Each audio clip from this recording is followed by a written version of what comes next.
High, আশা করছি আপনারা সকলেই খুব ভালো আছেন আর আমিও খুব ভালো আছি।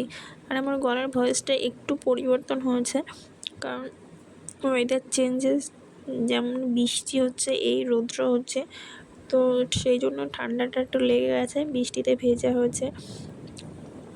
তো যাই হোক, তো আমি কিন্তু আজকে বেরিয়ে গেছি, একটু রানাঘাট যাব। তো আমি স্টেশনে পৌঁছে গেছি, তো স্টেশন থেকে সোজা চলে এসেছি রানাঘাটে। কিছুক্ষণ দাঁড়িয়ে থাকার পর আমার দিদির সাথে দেখা হয়ে গেছে, আর তারপরে তার মেয়ের জন্য এবং ছেলের জন্য একটু প্যান্ট কিনে নেওয়া হয়েছে, এ তো দেখছিলাম। তারপর ওখান থেকে বেরিয়ে আমরা সোজা চলে গেছিলাম শপিং মলে। তো শপিং মল থেকে আমি কিছু জিনিস নিয়েছি, আর আমার দিদিও একটু দেখে শুনে জিনিস নিচ্ছিল।